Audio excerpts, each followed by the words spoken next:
खान साहब का बयान बड़ा इंपॉर्टेंट है। इमरान खान साहब ने कहा है कि मुल्क में डिक्टेटरशिप कायम हो चुकी है, यानी कि इस वक्त मुल्क में जमहूरियत नहीं है, मुल्क में शख्सी आमरियत जो है वो आ चुकी है। कि पाकिस्तान के अंदर इस वक्त चीमा साहब एटम बम के बाद सबसे बड़ा प्रोजेक्ट जो था आपके स्टैब्लिशमेंट का था, वो इमरान नियाजी का प्रोजेक्ट था जो उनके गले पड़ चुका है। इस वक्त जो सबसे बड़ी खतरनाक बात उन्होंने की है, उन्होंने कहा जी कि हम फौजी फाउंडेशन की बनी हुई प्रोजेक्ट जो है, जिनमें उनका सीमेंट है, जिसमें और कई चीजें हैं, उनका हम बाइकाट करेंगे। जब डी चौक एहतजाज होता है, उसके बाद एक ऑपरेशन हुआ, उस ऑपरेशन के बाद की सूरत हाल भी आप सबके सामने है। लेकिन इमरान खान साहब जो हैं, उन्होंने अब बहुत देखभाल के ये कदम उठाने का फैसला किया है, क्योंकि इसमें पाकिस्तान तहरीक इंसाफ की मौजूदा लीडरशिप, किसी का बंदे निकालना, ये सब कुछ इस वक्त साइड पे कर दिया है। कि पाकिस्तान के अंदर इस वक्त चीमा साहब एटम बम के बाद सबसे बड़ा प्रोजेक्ट जो था आपके स्टैब्लिशमेंट का था, वो इमरान नियाजी का प्रोजेक्ट था जो उनके गले पड़ चुका है। रियासती दहशतगर्दी के नतीजे में निहत्ते सियासी कारकुनान पर गोलियां बरसाई गईं।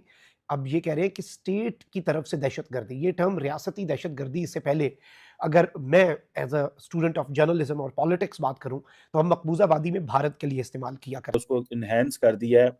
अब देखना यह है कि इंडिया सऊदी अरब की 54 बिलियन डॉलर की ट्रेड और हम 1-1 अरब डॉलर के लिए सऊदी अरब को कह रहे हैं। कहूंगा कि इस वक्त मुख्तलिफ किस्म के एलिगेशन है कि पठानों के खिलाफ इस्लामाबाद के अंदर इसी तरह उनको विक्टिम बनाया जा रहा है, जिस तरह पंजाबियों को शनाख्ती कार्ड दे दे के बलूचिस्तान में मारा जाता था। यहाँ पे सुना है कि हमारे जो पुलिस वाले भाईजान हैं वो दिहाड़ियां लगा रहे हैं, जो रेडी वाला होता है पकड़ लेते हैं, जिस किसी को पकड़ लेते हैं। बल्कि यहाँ तक कि इन्होंने अफवाह उड़ाई है कि उज़्बेक एम्बेसडर को इन्होंने किसी ने हरास किया है या पकड़ दिया है, लेकिन अभी तक खबर जो है वो आपको पता है यहाँ पे तो हर जो लौंडा लपाड़ा है वो F-16 मिसाइल तो एक कि पाकिस्तान के अंदर इस वक्त चीमा साहब एटम बम के बाद सबसे बड़ा प्रोजेक्ट जो था आपके स्टैब्लिशमेंट का था, वो इमरान नियाजी का प्रोजेक्ट था जो उनके गले पड़ चुका है। इस वक्त जो सबसे बड़ी खतरनाक बात उन्होंने की है, उन्होंने कहा जी कि हम फौजी फाउंडेशन की बनी हुई प्रोजेक्ट जो है, जिनमें उनका सीमेंट है, जिसमें और कई चीजें हैं, उनका हम बाइकाट करेंगे। इस वक्त जो 5th जनरेशन वार है, 5th नहीं, वो 500 5th नहीं, वो 10th हो चुकी है जनरेशन वार, जो इस वक्त जो कभी बाजवा साहब कहते थे 5th जनरेशन वार। अफसोस है इस वक्त इतना तूफान गर्म है पाकिस्तान के अंदर। मैं इमरान खान साहब ने जो है वो जनाब सिविल नाफरमानी का ऐलान कर दिया है। जी हाँ, ये एक बड़ा ऐलान हुआ है और ये गालबन वो आखिरी पत्ता था जिसकी बात हो रही थी। मतलब मैं भी एक्सपेक्ट नहीं कर रहा था फ्रैंकली स्पीकिंग, क्योंकि मुझे अक्सर औकात जो यूनिवर्सिटीज़ में मैं गया हूँ, मुझे ज़्यादातर वहाँ पे पीटीआई की सपोर्ट ज़्यादा मिली, तो आई वाज नॉट एक्सपेक्टिंग। मेरे ख्याल में अजहर साहब भी एक्सपेक्ट नहीं कर रहे थे, तो मेरे लिए भी बड़ा सरप्राइजिंग था कि ये बच्चों ने क्या कह दिया कि यहाँ पे मेजॉरिटी ये समझती है कि वाकई पाकिस्तान तहरीक इंसाफ जो है वो इंतशार फैलाती रही है। तो आपको मेरे ख्याल में अपनी अदाओं पे ज़रा थोड़ा सा नज़र दौड़ाने की ज़रूरत है कि ये इमेज आपके बारे में जो बन रहा है, इस इमेज को जो है वो ख़त्म होना चाहिए। डंडे पर तशवीश का इजहार किया। अब ये डायरेक्टली मेरे ख्याल में जो डी चौक के ऊपर जो इंसिडेंट हुआ है, ये बेसिकली उसके बारे में ये प्रेस रिलीज बता रही है। शुरा ने कहा कि ये मरबूत और पहले से तैयार करदा प्रोपेगेंडा बाज़ सियासी अनासर के मजमूम मज़ाहिम के तसलसल की अक्कासी करता है, जिसका मकसद पाकिस्तान की अवाम, मुसल्लह अफवाज और इदारों के दरमियान दराड़ पैदा करना है। शुरा ने कहा कि इंशाल्लाह बैरूनी नासर की मदद से किए जाने वाले प्रोपेगेंडे की ऐसी मजमूम कोशिशें कभी कामयाब नहीं होंगी।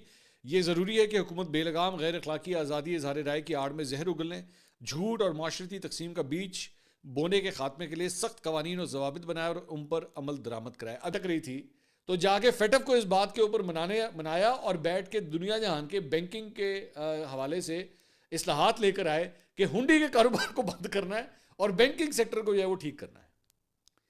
तो ये जो हरकत कर रहे हैं, ये जो सिविल नाफरमानी वाली के जनाब रेमिटेंसेस ना भेजें। अब जो लोग रेमिटेंसेस भेजते हैं वो पाकिस्तानी हुकूमत को थोड़ी भेज रहे होते हैं।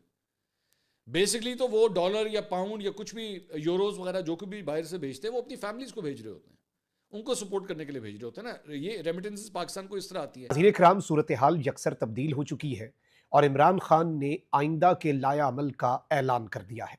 14 दिसंबर की तारीख दी है और फैसला साजों को आखिरी मौका दिया है। मुतालबात सिमट कर 2 रह गए हैं। ये 2 मुतालबात क्या हैं और इन मुतालबात की मंजूरी ना होने की सूरत में 14 तारीख से, यानी कि 14 दिसंबर, सिर्फ और सिर्फ 9 दिन बाद किस तरह की सूरत हाल होगी और क्या कुछ इमरान खान ने ऐलान किया है रात गए अडियाला जेल से, बहुत ही इम्पॉर्टेंट इस लफ्ज़ जो है मुक़्तदरा की तरफ से, वो ज़ेर बहस है। और इस वक्त इस्लामाबाद पिंडी के सहाफ़ती हलकों के अंदर ये बात बड़े खुले अंदाज में हो रही है कि शहबाज शरीफ साहब से छुटकारा हासिल करके कोई कौमी हुकूमत आ सकती है। ये सब कुछ बैकड्रॉप पे आपने जहन में रखना है, लेकिन एक ऐसे वक्त पे जब डी चौक एहतजाज होता है, उसके बाद एक ऑपरेशन हुआ, उस ऑपरेशन के बाद की सूरत हाल भी आप सबके सामने है। लेकिन इमरान खान साहब जो है उन्होंने अब बहुत देखभाल के ये कदम उठाने का फैसला किया है, क्योंकि इसमें पाकिस्तान तहरीक इंसाफ की मौजूदा लीडरशिप, किसी का बंदे निकालना, ये सब कुछ इस वक्त साइड पे कर दिया है। कल एक दिन में 70 से 80 लोगों ने जाके अडियाला जेल में खान साहब से मुलाकात की।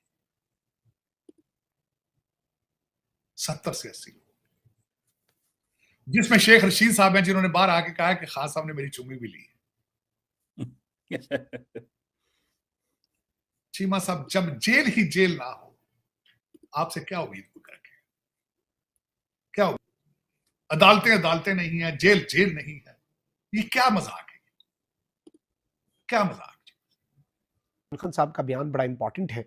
इमरान खान साहब ने कहा है कि मुल्क में डिक्टेटरशिप कायम हो चुकी है, यानी कि इस वक्त मुल्क में जमहूरियत नहीं है, मुल्क में शख्सी आमरीत जो है वो आ चुकी है।